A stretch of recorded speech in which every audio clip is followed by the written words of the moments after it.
Viewers welcome back in our program जी। Doctor साहब साडा पहला मैसेज आया है केडी पंजाबी आईडी तो ये वीर लिखते हैं डॉक्टर साहब बहुत बहुत ईद मुबारक तुहानूं भी ते सारे मुसलमान भरावां नूं भी। अगले महीने जन्म अष्टमी भी है, कृपा करके हिंदुआं नूं भी मुबारकबाद जरूर दिओ क्योंकि खालिस्तान विच तां सारिआं दा बराबरी वाला हक ही होवेगा। सॉरी कि हिंदुआं नूं मुबारक देण वाली गल तां तुहाडे पाकिस्तानी दोस्तां नूं चंगी नहीं लगनी। मैं तुहाडी मजबूरी समझ सकदा हां पर कोई समस्या नहीं, तुसीं कहो जां ना, पर सत्कारत गुरु साहिबान ने तां सब नूं बराबर ही समझिया सी ਅਤੇ ਉਹ ਸੱਚ ਕਹਿਣ ਲਈ ਕਿਸੇ ਹਾਕਮ ਤੋਂ ਡਰਦੇ ਵੀ ਨਹੀਂ ਸੀ। ਰਹੀ ਗੱਲ ਰੋਜ਼ਿਆਂ ਦੀ, ਡਾਕਟਰ ਸਾਹਿਬ ਹਿੰਦੂ ਧਰਮ ਵਿੱਚ ਵੀ ਵਰਤ ਰੱਖਿਆ ਜਾਂਦਾ ਹੈ ਪਰ ਉੱਥੇ ਤਾਂ ਤੁਸੀਂ ਕਹਿੰਦੇ ਹੋ ਕਿ ਭੁੱਖਾ ਮਰਨਾ ਬੇਵਕੂਫੀ ਹੈ। ਡਾਕਟਰ ਸਾਹਿਬ ਅਜ਼ਰਬਾਈਜਾਨ ਨੇ ਕਿਹਾ ਹੈ ਕਿ ਗੁਰੂ ਨਾਨਕ ਦੇਵ ਜੀ ਨੇ ਇਸ ਧਰਤੀ ਤੋਂ ਬੁੱਤ ਪ੍ਰਸਤੀ ਨੂੰ ਹਟਾਇਆ पर मूर्ति पूजा तो अज भी होंदी है। गुरु तेग बहादुर जी ने इस मूर्ति पूजा की रखिया लई अपनी कुर्बानी दी सी। तुहाडे मुताबिक कौन गलत है, गुरु साहबान जां ये अज़रबाईजान? जी डॉक्टर साहब ये केडी पंजाबी साडे नाल खास प्यार करते हैं जी और कई बारी इक्को ही अपलोडेड यूट्यूब के उत्ते 5-5 6-6 मैसेज लिखे होंगे ने। कई बार बड़े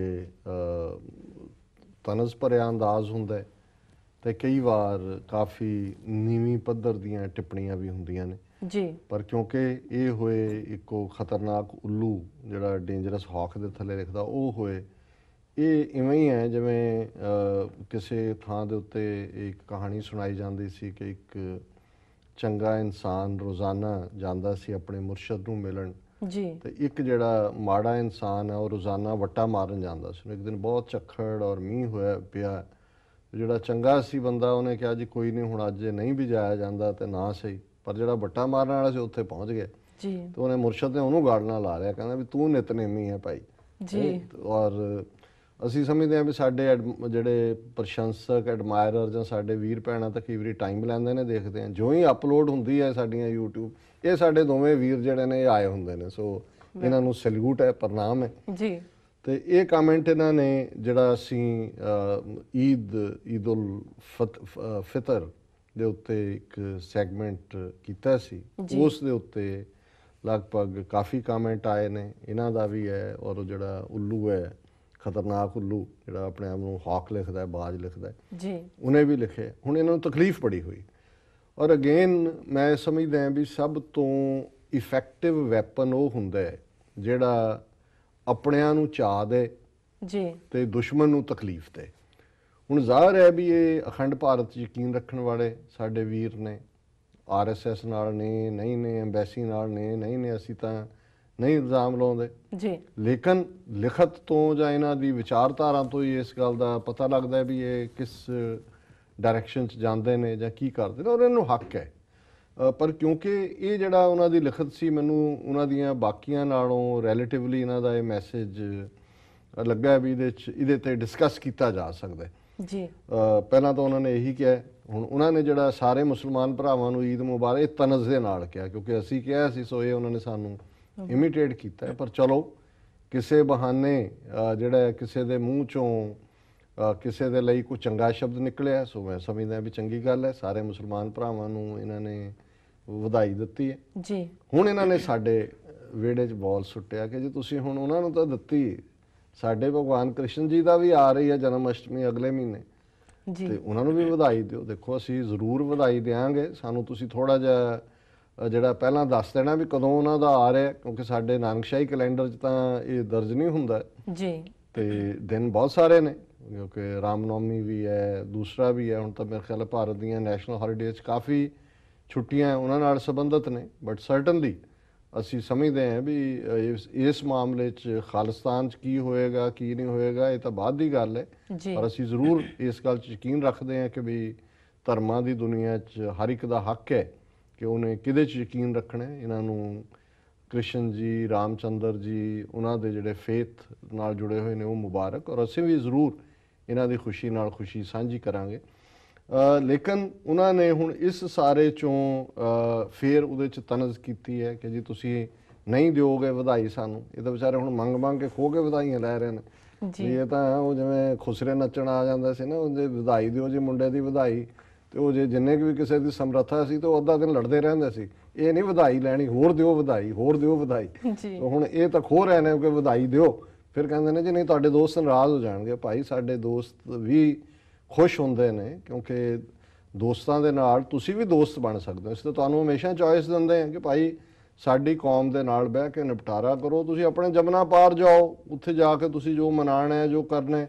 ਸਾਨੂੰ ਆਪਣੇ ਵਾਹਗਾ ਤੋਂ ਜਮਨਾ ਤੱਕ ਜਿਹੜਾ ਸਾਡੀ ਕ੍ਰੇਡਲ ਹੈ ਸਿੱਖ ਹੋਮਲੈਂਡ, ਸਾਨੂੰ ਆਪਣੇ ਅਕੀਦੇ ਮੁਤਾਬਕ ਚੁਣ ਦਿਓ। ਔਰ ਜਿਹੜੀ ਗੱਲ ਅਸੀਂ ਸਮਝਦੇ ਹਾਂ ਵੀ ਇਹਦੇ 'ਚ ਠੀਕ ਕਿਹਾ ਇਹਨਾਂ ਨੇ ਕਿ ਗੁਰੂ ਸਾਹਿਬਾਨ ਨੇ ਸਭ ਨੂੰ ਇੱਜ਼ਤ ਦਿੱਤੀ ਹੈ ਜੀ। ਔਰ ਜਿਹੜਾ ਸਿੱਖ ਗੁਰੂ ਗ੍ਰੰਥ ਸਾਹਿਬ ਦੇ ਅੱਗੇ ਸਿਰ ਝੁਕਾਉਂਦਾ ਹੈ, ਅਸੀਂ ਅੱਜ ਬਾਬਾ ਫਰੀਦ ਜੀ ਦਾ ਜ਼ਿਕਰ ਕਰਕੇ ਹਟੇ ਹਾਂ, ਹੁਣ ਇਹਨਾਂ ਚੋਂ ਨੂੰ ਸ਼ਾਇਦ ਬਾਬਾ ਫਰੀਦ ਚੋਂ ਵੀ ਮੁਸਲਮਾਨ ਨਜ਼ਰ ਆਏ ਜੀ ਤੁਸੀਂ ਉਹਨਾਂ ਦਾ ਜ਼ਿਕਰ ਕੀਤਾ। ਅਸੀਂ ਸਮਝਦੇ ਹਾਂ ਕਿ ਗੁਰੂ ਗ੍ਰੰਥ ਸਾਹਿਬ ਜੀ ਅੱਗੇ ਸਿਰ ਝੁਕਾਉਣ ਵਾਲਾ ਹਰ ਸਿੱਖ ਜਿਹੜਾ ਇਸ ਵਿਸ਼ਵਾਸ ਦੇ ਨਾਲ ਉਹ ਗੁਰੂ ਗ੍ਰੰਥ ਸਾਹਿਬ ਦੀ ਵਿਚਾਰਧਾਰਾ ਨੂੰ ਸਮਰਪਿਤ ਹੁੰਦਾ ਹੈ ਕਿ ਹਰ ਇੱਕ ਨੂੰ ਬਿਨਾਂ ਡਰ ਤੋਂ ਆਪਣਾ ਇਸ਼ਟ, ਆਪਣੀ ਇਬਾਦਤ, ਆਪਣਾ ਰੱਬ ਦੇ ਨਾਲ ਜੁੜਨ ਦਾ ਜੋ ਵੀ ਉਸ ਦਾ ਤੌਰ ਤਰੀਕਾ ਹੈ ਉਸ ਨੂੰ ਹੱਕ ਹਾਸਲ ਹੈ। ਔਰ ਇਹ ਗੁਰੂ ਤੇਗ ਬਹਾਦਰ ਸਾਹਿਬ ਦੀ ਸ਼ਹਾਦਤ ਜਿਹਦਾ ਜ਼ਿਕਰ ਅਕਸਰ ਕੀਤਾ ਜਾਂਦਾ, ਇਹਨਾਂ ਨੇ ਵੀ ਕੁਝ ਲਿਖਤਾਂ ਦੇ ਵਿੱਚ ਹੋਰ ਵੀ ਲਿਖੀਆਂ ਹੋਈਆਂ ਜੀ ਬਹੁਤ ਸਾਰੀਆਂ ਨੇ ਜੀ, ਉਹਦੇ 'ਚ ਉਹਨਾਂ ਨੇ ਕਿਹਾ ਔਰ ਗੁਰੂ ਤੇਗ ਬਹਾਦਰ ਸਾਹਿਬ ਨੇ ਜਿੱਥੇ ਉਹਨਾਂ ਨੇ ਸ਼ਹਾਦਤ ਦਿੱਤੀ ਮੁੱਢਲੀ ਧਾਰਮਿਕ ਆਜ਼ਾਦੀ ਦੇ ਲਈ, ਤਿਲਕ ਜੰਜੂ ਲਈ। ਤਿਲਕ ਜੰਜੂ ਹਿੰਦੂਆਂ ਦੇ ਬੇਸ਼ੱਕ ਧਾਰਮਿਕ ਚਿੰਨ੍ਹ ਸਨ, ਗੁਰੂ ਨਾਨਕ ਸਾਹਿਬ ਨੇ ਪੰਡਤ ਦਾ ਹੱਥ ਫੜ ਲਿਆ ਸੀ ਕਿ ਜਬਰੀ ਪਾਉਣ ਨਹੀਂ ਦੇਣਾ ਜੀ, ਔਰ ਗੁਰੂ ਤੇਗ ਬਹਾਦਰ ਸਾਹਿਬ ਨੇ ਔਰੰਗਜ਼ੇਬ ਦਾ ਹੱਥ ਫੜ ਲਿਆ ਕਿ ਜਬਰੀ ਲਾਉਣ ਨਹੀਂ ਦੇਣਾ। ਜੀ। ਸੋ ਜ਼ਾਹਰ ਹੈ ਉਹੀ ਗੁਰੂ ਤੇਗ ਬਹਾਦਰ ਸਾਹਿਬ ਫਰਮਾਨ ਕਰਦੇ ਨੇ, ਭੈ ਕਾਹੂ ਕੋ ਦੇਤ ਨੇ ਭੈ ਮਾਨਤ ਆਨ, ਕਹੁ ਨਾਨਕ ਇਹ ਜਗਤ ਮੈਂ ਗਿਆਨੀ ਤਾਹੇ ਬਖਾਨ, ਕਿ ਇਸ ਦੁਨੀਆ 'ਚ ਗਿਆਨੀ ਗਿਆਨਵਾਨ ਕਹਾਣ ਦਾ ਉਹਨੂੰ ਹੀ ਹੱਕ ਹੈ ਜਿਹੜਾ ਨਾ ਕਿਸੇ ਨੂੰ ਡਰ ਦਿੰਦਾ ਤੇ ਨਾ ਕਿਸੇ ਦਾ ਡਰ ਮੰਨਦਾ। ਜੇ ਔਰੰਗਜ਼ੇਬ ਨੇ ਜ਼ਬਰਦਸਤੀ ਕਰਨੀ ਚਾਹੀ ਤੇ ਗੁਰੂ ਤੇਗ ਬਹਾਦਰ ਸਾਹਿਬ ਨੇ ਰੋਕਿਆ, ਜੇ ਪਾਂਡਾ ਜ਼ਬਰਦਸਤੀ ਕਰਕੇ ਗੁਰੂ ਨਾਨਕ ਸਾਹਿਬ ਨੂੰ ਜਨੇਊ ਪਾਉਣਾ ਚਾਹੁੰਦਾ ਸੀ, ਉਹਨਾਂ ਨੇ ਉਹਦਾ ਵੀ ਹੱਥ ਰੋਕਿਆ, ਉਹਨਾਂ ਨੇ ਕਿਹਾ ਨਹੀਂ ਭਾਈ ਇਹ ਮੈਂ ਨਹੀਂ ਪਾਉਣਾ ਹੈ ਜੀ। ਹੁਣ ਗੱਲ ਇੱਕ ਪਾਸੇ ਧਾਰਮਿਕ ਆਜ਼ਾਦੀ ਦੀ ਹੈ, ਦੂਸਰੇ ਪਾਸੇ ਜਦੋਂ ਅਸੀਂ ਕਹਿੰਦੇ ਹਾਂ ਜਾਂ ਉਹਨਾਂ ਨੇ ਇਹ ਕਿਸੇ ਅਜ਼ਰਬਾਈਜਾਨ ਦੀ ਗੱਲ ਕੀਤੀ ਹੈ, ਮੈਨੂੰ ਵੈਸੇ ਸਮਝ ਨਹੀਂ ਆਇਆ ਕਿਹਦਾ ਹਵਾਲਾ ਦੇ ਰਹੇ ਨੇ, ਪਰ ਇਹਨਾਂ ਦੇ ਕਹਿਣ ਦੇ ਮੁਤਾਬਕ ਇਹ ਹੀ ਹੈ ਕਿ ਉਸ ਨੇ ਗੁਰੂ ਸਾਹਿਬ ਨੂੰ ਬਾਰੇ ਕਿਹਾ ਜੀ ਉਹਨਾਂ ਨੇ ਮੂਰਤੀ ਪੂਜਾ ਜਿਹੜੀ ਆ ਉਹ ਹਟਾਈ, ਪਰ ਅੱਜ ਵੀ ਲੋਕ ਮੂਰਤੀ ਪੂਜਾ ਕਰਦੇ ਨੇ। ਔਰ ਫਿਰ ਉਹਨਾਂ ਨੇ ਸਾਡੇ ਤੇ ਤਨਜ਼ ਕੀਤੀ ਕਿ ਜੀ ਤੁਸੀਂ ਰੋਜ਼ਿਆਂ ਨੂੰ ਤਾਂ ਜਸਟੀਫਾਈ ਕੀਤਾ ਹੈ ਤੇ ਅਸੀਂ ਜੇ ਵਰਤ ਰੱਖੀਏ ਤਾਂ ਤੁਸੀਂ ਕਹੋ ਜੀ ਭੁੱਖੇ ਮਰਨ ਦਾ ਕੀ ਫਾਇਦਾ। ਵੈਸੇ ਤੁਹਾਨੂੰ ਹੱਕ ਹੈ ਵਰਤ ਰੱਖਣ ਦਾ, ਔਰ ਨਾ ਹੀ ਅਸੀਂ ਕਦੇ ਇਹ ਕਿਹਾ ਕਿ ਭੁੱਖੇ ਮਰਨ ਦਾ ਕੀ ਫਾਇਦਾ। ਹਾਂ, ਅਸੀਂ ਆਤਮਘਾਤ ਦੇ ਖਿਲਾਫ ਹੈ, ਇੰਨੀ ਲੰਬੀ ਭੁੱਖ ਨਾ ਰੱਖਿਓ ਕਿ ਜੀ ਮੁੜ ਕੇ ਫਿਰ ਉਹ ਆਕਸੀਜਨ ਹੀ ਲਾਉਣ ਜਿਹੜੀ ਹੈ ਉਹ ਗਲੂਕੋਸ ਲਾਉਣਾ ਪੈਂਦਾ ਕਈ ਵਾਰੀ। ਹੁਣ ਕਿੰਨੇ ਸਾਧੂ ਸੰਨਿਆਸੀ ਜਿਹੜੇ ਹੱਠ ਧਰਮ ਦੇ ਨਾਲ ਜਾਂ ਜੈਨੀ ਇਹ ਕੰਮ ਕਰਦੇ ਸੀ। ਹਾਂ, ਜਿਹੜੀ ਗੁਰਮਤ ਦੀ ਵਿਚਾਰਧਾਰਾ ਹੈ ਉਹ ਰੋਜ਼ਿਆਂ ਦੇ ਵਿੱਚ ਜਾਂ ਤੁਹਾਡੇ ਵਰਤਾਂ ਦੇ ਵਿੱਚ ਯਕੀਨ ਨਹੀਂ ਰੱਖਦੀ। ਅਸੀਂ ਇਸਲਾਮ ਦੇ ਹਵਾਲੇ ਨਾਲ ਕਿ ਉਹ ਜਦੋਂ ਰੋਜ਼ੇ ਦੀ ਅਹਿਮੀਅਤ ਦੀ ਗੱਲ ਕਰਦੇ ਨੇ ਸੋ ਅਸੀਂ ਉਸ ਨੂੰ ਇੰਟਰਪ੍ਰੇਟ ਕੀਤਾ ਸੀ, ਪਰ ਇਹਦਾ ਮਤਲਬ ਇਹ ਨਹੀਂ ਹੈ ਕਿ ਅਸੀਂ ਜਦੋਂ ਗੁਰਮਤ ਵਿਚਾਰਧਾਰਾ ਦੀ ਗੱਲ ਹੈ ਇਸੇ ਤਰ੍ਹਾਂ ਤੁਹਾਨੂੰ ਹੱਕ ਹੈ ਮੂਰਤੀ ਪੂਜਾ ਦਾ, ਲੇਕਿਨ ਜੇ ਅਸੀਂ ਗੁਰਮਤ ਸਿਧਾਂਤ ਦੀ ਗੱਲ ਕਰਾਂਗੇ ਤਾਂ ਫਿਰ ਅਸੀਂ ਭਗਤ ਕਬੀਰ ਜੀ ਦੀ ਜਾਂ ਗੁਰੂ ਗ੍ਰੰਥ ਸਾਹਿਬ ਦੀ ਇਹ ਬਾਣੀ ਪੜਾਂਗੇ ਕਿ ਪਾਤੀ ਤੋਰੈ ਮਾਲਨੀ ਪਾਤੀ ਪਾਤੀ ਜੀਓ, ਜਿਸ ਪਾਹਨ ਕੋ ਪਾਤੀ ਤੋਰੈ ਸੋ ਪਾਹਨ ਨਿਰਜੀਓ, ਭੂਲੀ ਮਾਲਨੀ ਹੈ ਇਹੋ ਸਤਿਗੁਰ ਜਾਗਤਾ ਹੈ ਦੇਵ ਜੀ। ਕਿ ਵੀ ਹੁਣ ਬਾਗ ਦੇ ਵਿੱਚੋਂ ਮਾਲਣ ਜਿਹੜੀ ਹੈ ਉਹ ਫੁੱਲ ਤੋੜ ਰਹੀ ਹੈ ਪੱਤੀ ਪੱਤੀ ਕਰਕੇ, ਤੇ ਕਬੀਰ ਸਾਹਿਬ ਕਹਿੰਦੇ ਨੇ ਕਿ ਭਾਈ ਜਿਸ ਮੂਰਤੀ ਦੇ ਲਈ ਉਹ ਉਹਨਾਂ ਨੂੰ ਤੋੜ ਕੇ ਜਾ ਕੇ ਹਾਰ ਜਾਂ ਗੁਲਦਸਤਾ ਜਾਂ ਫੁੱਲ ਭੇਟ ਕਰਨੇ ਨੇ ਉਹ ਤਾਂ ਨਿਰਜੀਵ ਹੈ, ਉਹਦੇ ਤਾਂ ਜ਼ਿੰਦਗੀ ਉਹਦੇ 'ਚ ਤਾਂ ਜਾਨ ਨਹੀਂ ਹੈ, ਮੂਰਤੀ ਹੈ ਉਹ ਜੀ। ਪਰ ਜਿਹਨੂੰ ਤੋੜ ਰਹੀ ਹੈ ਪਲਾਂਟ ਨੂੰ ਉਹਦੇ ਵਿੱਚ ਜਾਨ ਹੈ। ਹੁਣ ਇਹ ਪਲਾਂਟਸ ਦੇ ਵਿੱਚ ਲਾਈਫ ਹੁੰਦੀ ਹੈ, ਸਾਰੇ ਮੰਨਦੇ ਨੇ। ਹੁਣ ਸਾਡਾ ਸਿਧਾਂਤ ਇਹ ਹੈ ਕਿ ਵੀ ਤੁਹਾਨੂੰ ਹੱਕ ਹੈ ਵੀ ਤੁਸੀਂ ਮੂਰਤੀ ਪੂਜਾ ਕਰੋ, ਗਣੇਸ਼ ਜੀ ਨੂੰ ਦੁੱਧ ਪਿਆਓ, ਸੱਪਾਂ ਨੂੰ ਦੁੱਧ ਪਿਆਓ, ਜੋ ਮਰਜ਼ੀ ਹੈ, ਤੁਹਾਡਾ ਫੇਥ ਹੈ।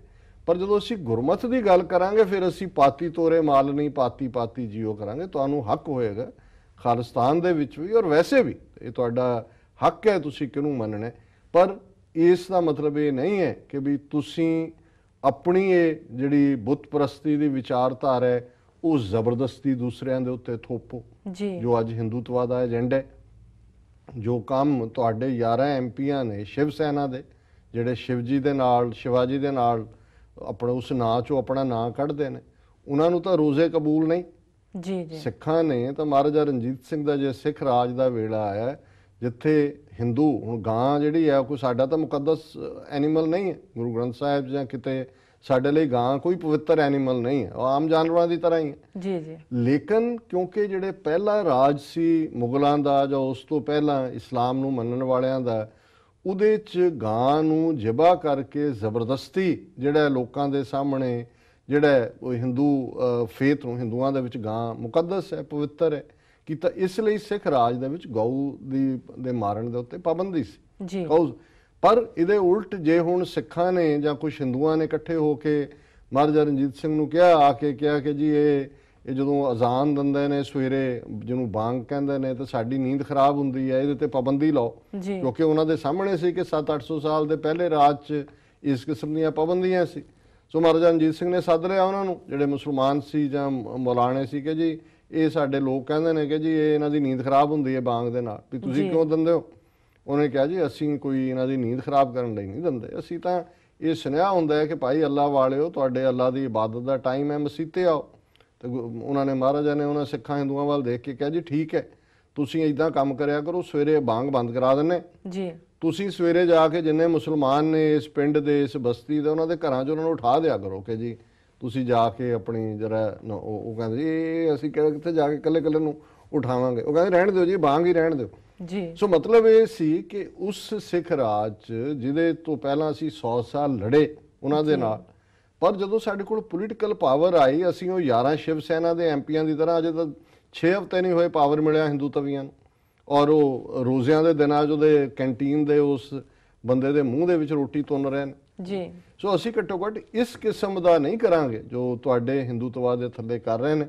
ਔਰ ਬਾਕੀ ਜਿਹੜਾ ਦੂਸਰਾ ਪਾਰਟ ਹੈ ਕਿ ਭਾਈ ਗੁਰੂ ਸਾਹਿਬਾਨ ਦਾ ਉਹ ਹਮੇਸ਼ਾ ਹੀ ਹੈ, ਜਿਹੜੀ ਗੁਰੂ ਸਾਹਿਬ ਦੀ ਆਈਡੀਓਲੋਜੀ ਹੈ ਉਹ ਹਰ ਇੱਕ ਨੂੰ ਹੱਕ ਦਿੰਦੀ ਹੈ, ਤੁਸੀਂ ਵੀ ਉਸ ਹੱਕ ਦਾ ਜਿਹੜਾ ਇਸਤੇਮਾਲ ਕਰੋ। ਔਰ ਅਸੀਂ ਸਮਝਦੇ ਹਾਂ ਵੀ ਇਹੀ ਆਈਡੀਓਲੋਜੀ ਸਾਨੂੰ ਇਹ ਵੀ ਸਿਖਾਉਂਦੀ ਹੈ ਵੀ ਭੈ ਕਾਹੂ ਕੋ ਦੇਤ ਨੇ ਨੈ ਭੈ ਮਾਨਤ ਆਨ, ਕਿ ਨਾ ਕਿਸੇ ਨੂੰ ਡਰ ਦੇਣਾ ਜੀ, ਨਾ ਕਿਸੇ ਦਾ ਡਰ ਮੰਨਣਾ।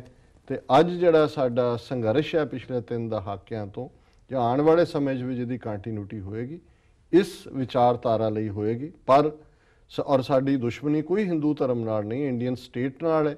ਜੇ ਤੁਸੀਂ ਇਮਾਨਦਾਰ ਹੋ, ਆਪਣੇ ਧਰਮ ਦੇ ਵਿੱਚ ਯਕੀਨ ਰੱਖਦੇ ਹੋ, ਔਰ ਸੰਤ ਭਿੰਡਰਾਂ ਵਾਲੇ ਜਿਨ੍ਹਾਂ ਨੂੰ ਮੱਚ ਡਿਮੋਨਾਈਜ਼ ਕੀਤਾ ਹੈ ਕਿ ਜਿਵੇਂ ਹਿੰਦੂਆਂ ਦੇ ਖੂਨ ਦੇ ਪਿਆਸੇ ਹੋਣ, ਤੁਸੀਂ ਉਹਨਾਂ ਦੀਆਂ ਕੋਟਸ ਦੇਖੋ ਜਿਹਦੇ 'ਚ ਉਹਨਾਂ ਨੇ ਕਿਹਾ ਕਿ ਜੀ ਹਿੰਦੂ ਪੱਕਾ ਹਿੰਦੂ ਬਣੇ, ਮੁਸਲਮਾਨ ਪੱਕਾ ਮੁਸਲਮਾਨ ਬਣੇ, ਸਿੱਖ ਪੱਕਾ ਸਿੱਖ ਬਣੇ।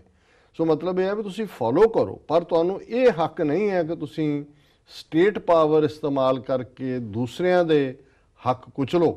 ਔਰ ਇਹਨਾਂ ਹਾਲਾਤਾਂ ਦੇ ਵਿੱਚ ਹੀ ਸਿੱਖਾਂ ਨੇ ਆਪਣੀ ਇੰਡੀਪੈਂਡੈਂਟ ਸਟੇਟ ਖਾਲਿਸਤਾਨ ਦੇ ਲਈ ਜਦੋਜਹਿਦ ਜਿਹੜੀ ਹੈ ਉਹ ਆਰੰਭੀ ਹੋਈ ਹੈ। ਸੋ ਫਿਰ ਵੀ ਇਹਨਾਂ ਦਾ ਵੀਰ KD ਪੰਜਾਬੀ ਜੀ ਦਾ ਧੰਨਵਾਦ। ਪੰਜਾਬ ਤੋਂ ਹੀ ਹੋਣਗੇ ਜਿਹੜੇ ਪੰਜਾਬੀ ਕਹਿੰਦੇ ਨੇ ਆਪਣੇ ਆਪ ਨੂੰ ਜੀ। ਸੋ ਪੰਜਾਬੀ ਜ਼ਬਾਨ ਨਾਲ ਵੀ ਪਿਆਰ ਕਰੋ, ਆਪਣੇ ਉੱਥੇ ਬੈਠੇ ਪੰਜਾਬ ਦੇ ਹਿੰਦੂ ਭੈਣਾਂ ਭਰਾਵਾਂ ਨੂੰ ਵੀ ਕਹੋ ਕਿ ਭਾਈ ਖਾਲਿਸਤਾਨ ਦੇ ਸ਼ਹਿਰੀ ਤੁਸੀਂ ਬਣਨਾ ਕੱਲ ਨੂੰ ਜੀ, ਤੇ ਉਸ ਤੋਂ ਪਹਿਲਾਂ ਆਪਣੀ ਜ਼ਬਾਨ ਨਾਲ ਪਿਆਰ ਕਰੋ, ਆਪਣੀ ਧਰਤੀ ਨਾਲ ਪਿਆਰ ਕਰੋ, ਔਰ ਤੁਹਾਨੂੰ ਆਪਣਾ ਧਰਮ ਦੀ ਮੁਕੰਮਲ ਆਜ਼ਾਦੀ ਹੋਏਗੀ। ਤੁਸੀਂ ਜਨਮ ਅਸ਼ਟਮੀ ਮਨਾਓ, ਰਾਮਨੌਮੀ ਮਨਾਓ, ਕੋਈ ਵੀ ਤੁਹਾਡਾ ਜੋ ਤਿਉਹਾਰ ਨੇ ਉਹਨਾਂ ਦੇ ਵਿੱਚ, ਜਿਵੇਂ ਸਿੱਖ ਰਾਜ ਦੇ ਵੇਲੇ ਜੇ 1 ਸਦੀ ਲੜਨ ਵਾਲੇ ਮੁਸਲਮਾਨਾਂ ਦੇ ਨਾਲ ਸਿੱਖਾਂ ਨੇ ਜਿਹੜੀ ਹੈ ਉਹ ਦਰਿਆਦਿਲੀ ਦਿਖਾਈ ਹੈ ਜੀ, ਤੇ ਤੁਹਾਡੀ ਅਕਿਰਤ ਘਣਤਾ ਵੀ ਜਿਹੜੀ ਆ ਉਹ ਮੁਆਫ ਹੋਏਗੀ, ਕਿਉਂਕਿ ਇਹ ਸਾਡੇ ਮੁੱਢਲੇ ਗੁਰੂ ਗ੍ਰੰਥ ਸਾਹਿਬ ਦੇ ਆਸ਼ਿਆਂ ਦੇ ਖਿਲਾਫ ਹੈ ਕਿ ਅਸੀਂ ਕਿਸੇ ਦੀ ਧਾਰਮਿਕ ਆਜ਼ਾਦੀ ਨੂੰ ਕੁਚਲੀਏ ਜਾਂ ਕਿਸੇ ਦੇ ਧਾਰਮਿਕ ਹੱਕਾਂ ਤੋਂ ਕਿਸੇ ਨੂੰ